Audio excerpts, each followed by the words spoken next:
Actuellement, la Terre compte plus de 7,5 milliards d'habitants, répartis sur 197 pays et parlant plus de 7000 langues différentes. Ces dernières années, les tensions se font plus vives entre les populations. Les inégalités s'accumulent, qu'elles soient géographiques, économiques ou culturelles. Et la population mondiale continue de s'accroître. D'ici 2050, nous serons presque 10 milliards. Pour y voir plus clair, réduisons l'ensemble des 7,5 milliards de personnes qui habitent la Terre à juste 100 personnes. Sur ces 100 habitants, 50 seraient des femmes et 50 des hommes. La plupart vivraient en Asie, soit 60 personnes contre 16 en Afrique, 10 en Europe, 8 en Amérique du Nord et 5 en Amérique du Sud. Une seule personne seulement occuperait l'Océanie tout entière. La Chine est le pays le plus peuplé du monde, abritant à lui seul 19 habitants, suivi de près par l'Inde avec ses 18 habitants. Les États-Unis arrivent en 3e position avec seulement 4 personnes. Les 59 restantes se répartissent sur presque 190 pays. La majorité d'entre eux est très jeune. 25 ont moins de 14 ans et 32 entre 15 et 34 ans, ce qui fait déjà plus de la moitié de la population. 17 seulement ont plus de 55 ans. La langue la plus parlée dans le monde est sans surprise le mandarin.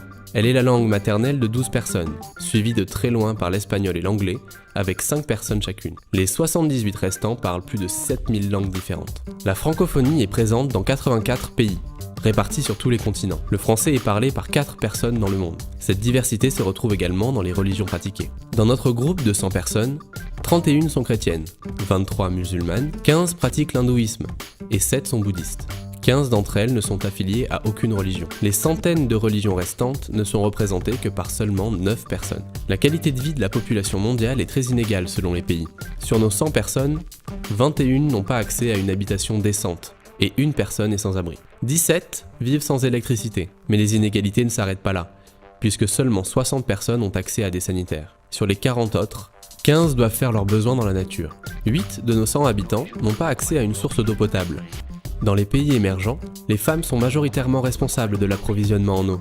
En l'absence d'infrastructures adéquates, elles peuvent passer jusqu'à 6 heures par jour à s'approvisionner en eau, ce qui nuit à leur développement personnel et à leur indépendance.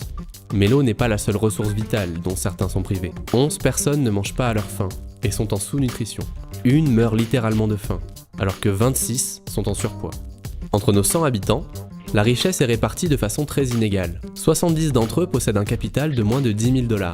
Une seule personne possède plus d'1 million de dollars. À elle seule, cette personne possède près de 50% de la richesse mondiale, alors que les 70 les plus pauvres n'en possèdent que 3. L'accès à l'éducation et à l'emploi peut expliquer ces inégalités dans la répartition des richesses, puisque chez les personnes en âge d'être actives, 9 sont au chômage. 14 personnes ne savent ni lire ni écrire, et 2 tiers d'entre elles sont des femmes. Ces différences se confirment dans les études supérieures, puisque seulement 7 obtiennent un diplôme universitaire. Mais ce chiffre a tendance à augmenter au fil des années, puisque de plus en plus de personnes poursuivent des études secondaires. Les personnes possédant un niveau Bac+3 gagneraient 70% de plus que celles sans diplôme, et leur espérance de vie serait également augmentée.